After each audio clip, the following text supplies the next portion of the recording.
नमस्कार दोस्तों, आप देख रहे हैं आई ऑफ ट्रुथ और मैं हूं आपके साथ अनु जैन रोहतगी। आज एक और ऐसे टॉपिक पर बात करने जा रहे हैं जिस पे ज्यादा कोई चर्चा नहीं कर रहा है। अभी इस समय ओलंपिक्स चल रहे हैं और देखा जाए तो ज्यादातर लोग उसकी चर्चा कर रहे हैं। हमारी जो मीडिया है, हमारे जो अखबार है, हमारे जो टीवी है, चैनल्स, उसके बारे में ही खबरें दे रहे हैं। दूसरे भी पार्लियामेंट चल रही थी तो उसके बारे में खबरें आ रही थी। राजनीतिक हलचल इतनी ज्यादा होती है कि लगता है कि मीडिया को फुर्सत ही नहीं है और अखबारों को फुर्सत ही नहीं है कि देश में इस समय जो 3 खतरे तेजी से बढ़ रहे हैं उसके बारे में चर्चा की जाए। जी हां, आपको लग रहा होगा कि 3 खतरे कौन से ऐसे आ गए हैं जिस पर आपको भी पता नहीं है और जिसके बारे में कोई चर्चा भी नहीं हो रही है, लेकिन ये धीरे धीरे हमारे देश को, हमारे राज्यों में फैल रहे हैं। जी हां, यहां हम 3 तरह के वायरस की बात कर रहे हैं दोस्तों। और कोरोना का कहर सबने देखा है और उसके बाद जो वायरस है, जो पहले भी हमारे देश में थोड़े थोड़े मामले आ चुके हैं, एक बार फिर ये वायरस वापस आ रहे हैं। जीका के केसेस सामने आ रहे हैं, नीपाह वायरस के केसेस सामने आ रहे हैं और एक और नया जो नाम आप सुनेंगे, चांदीपुर वायरस के जो केसेस हैं वो गुजरात में बड़ी संख्या में देखे जा रहे हैं। लेकिन आप में से कितने लोग होंगे जिन्होंने इसके बारे में ज्यादा अखबारों में पढ़ा होगा, टीवी पर इस पर चर्चा सुनी होगी कि कितने लोग मर गए हैं, सरकार क्या क्या कर रही है, क्या है ये वायरस, क्यों दोबारा फैल रहा है। जीका वायरस के बारे में तो सभी जानते हैं, महाराष्ट्र में काफी फैला था ये और अभी भी इसके केसेस सामने आ रहे हैं। प्रेग्नेंट विमेन को अपना शिकार बनाता है, जो चाइल्ड है, अनबॉर्न चाइल्ड है, उनको अपना शिकार बनाता है, उनको खतरा होता है इससे। नीपा वायरस जो है उससे जो बुखार बहुत तेज होता है, दिमाग तक पहुंच जाता है। और जो चांदीपुर जो वायरस है, इससे कहा जाता है इससे भी फीवर बहुत ज्यादा होता है और तमाम तरह की जो प्रॉब्लम्स है, कॉम्प्लिकेशंस शरीर में आनी शुरू हो जाती हैं। लेकिन दोस्तों, आप में से जैसा कि हम कह रहे हैं कि इसके बारे में ज्यादा चर्चा नहीं हो रही, जबकि ये बात चर्चा करने वाली है कि जो वायरस तेजी से फैल रहे हैं, केसेस आ रहे हैं और अभी एक राज्य तक ही इनके केसेस देखे गए हैं या उसके जो सटे इलाके हैं दूसरे राज्य के, वहां ये केसेस देखे जा रहे हैं। लेकिन आपको पता है कि जब वायरस एक जगह फैलता है तो उसकी कोई बाउंड्री नहीं होती, उसकी कोई दीवार नहीं होती, उसको कोई पुलिस नहीं रोक सकती है कि आप इस राज्य के हैं तो इस राज्य में नहीं जा सकते हैं। वायरस तो तेजी से फैलता है और कोरोना के मामले में सबने ये देखा था कि चाइना में इसकी शुरुआत हुई थी और कैसे पूरे विश्व में इस वायरस ने अपना तांडव मचा दिया था। तो इस समय देश में 3 वायरस हैं जिनके केसेस सामने आ रहे हैं और ये धीरे धीरे बढ़ रहे हैं, ये केसेस जो हैं। लेकिन इस पर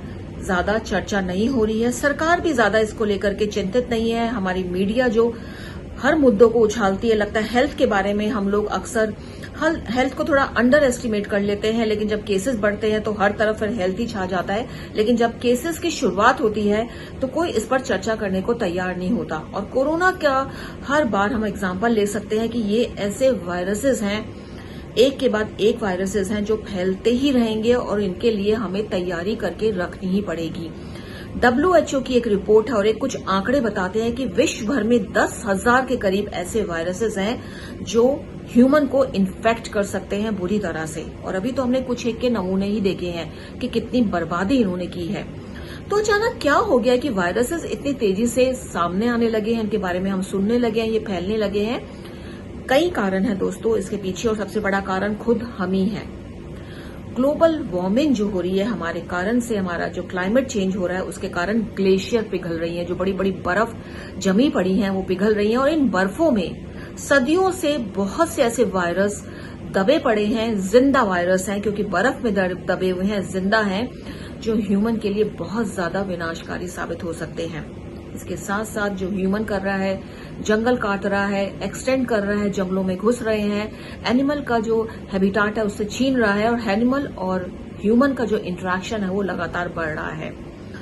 और कई कारण हैं, जो हमारी जो ट्रांसपोर्टेशन, हमारी जो ग्लोबलाइजेशन हो गया है कि यदि एक आदमी कल को यहाँ भारत में है तो आज सुबह अगर वो भारत में नाश्ता कर रहा है, ब्रेकफास्ट कर रहा है, तो शाम को वो यूके में पहुंच जाएगा। एक तो टाइमिंग के ऐसे होते हैं हमारे, 4 घंटे आगे 6 घंटा पीछे। तो एक दिन में आदमी 2 देशों में एक दिन में ही बैठ करके लंच और ब्रेकफास्ट और डिनर कर लेता है और कई बार लंच भी कर लेता है अगर डिस्टेंस कम हो तो जब कोई इन्फेक्टेड आदमी, कोई इन्फेक्टेड जानवर एक जगह से दूसरी जगह पहुंचता है तो डेफिनेटली वो वायरस उस जगह भी पहुंच जाता है। तो कई कारण है जिसके कारण वायरसेस जो है तेजी से हमारे जो देश तो छोड़िए, देश की बाउंड्री छोड़ के पूरे वर्ल्ड में फैल रहे हैं और ये अलग अलग वायरस हैं जो अलग अलग जगहों पर अपना प्रकोप दिखाते हैं, फैलते हैं। अगर इनको कंट्रोल कर लिया जाता है तो ये आगे ज्यादा फैलते नहीं है, लेकिन अगर इनको कंट्रोल नहीं होता है, जैसे कोरोना को हम चाइना कंट्रोल नहीं कर पाया और पूरे विश्व में फैल गया,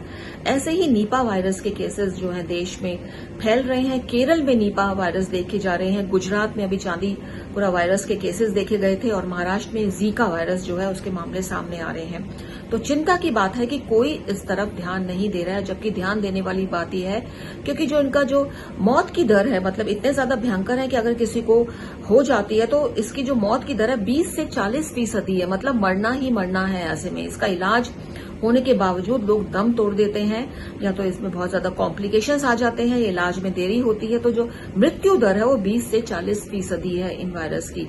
तो ये एक तरह से बहुत ही ज्यादा डेंजरस सिचुएशन है इस समय, और इस तरफ ध्यान देने की जरूरत है।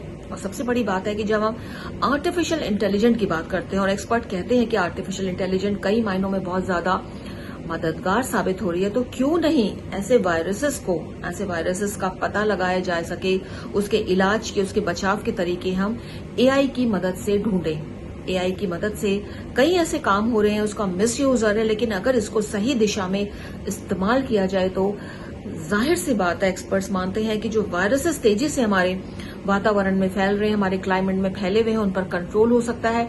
टाइमली उनकी वैक्सीनेशन जो है इन्वेंट की जा सकती है, उनकी दवाइयां इन्वेंट की जा सकती हैं और लाखों लोगों को बचाया जा सकता है। क्योंकि जैसा कि मैंने दोस्तों आपको पहले भी कहा है कि वायरस, ये मत सोचिए कि आज इस राज्य में या आज इस क्षेत्र में फैला है तो वो कहीं और नहीं जाएगा।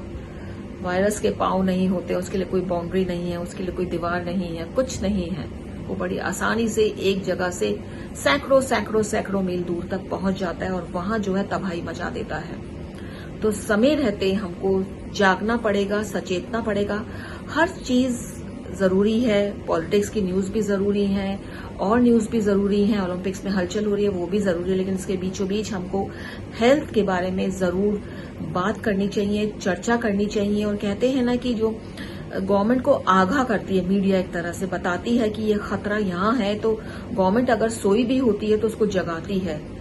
तो जरूरी है कि गवर्नमेंट जागे। जो 3 वायरसेस तेजी से पांव पसार रहे हैं, और जो हमारी मीडिया है, जो हमारे न्यूज़पेपर्स हैं और जो चैनल्स हैं, जरूर इस बारे में चर्चा करें, इन वायरसेस के बारे में कि कितने खतरनाक ये आगे चलकर साबित हो जाएंगे अगर ये फैल जाते हैं, इनका बचाव नहीं होता है टाइमली और ये स्प्रेड हो जाती है ज्यादा। तो दोस्तों, उम्मीद है आपको हमारा चैनल पसंद आता होगा। जैसा कि हम बार बार कहते हैं, हमारी कोशिश रहती है आप तक वो मुद्दे पहुंचाएं जिनके बारे में आम जगहों पर और जगहों पर ज्यादा चर्चा नहीं होती और जो कहीं ना कहीं आपकी और हमारी जिंदगी से डायरेक्ट जुड़े हुए इश्यूज हैं।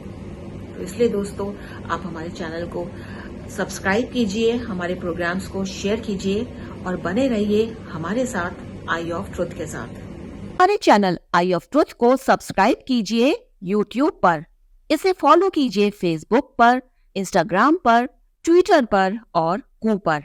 हमारे चैनल के बारे में फीडबैक देने के लिए हमें मेल कीजिए ioftruth.6@gmail.com पर।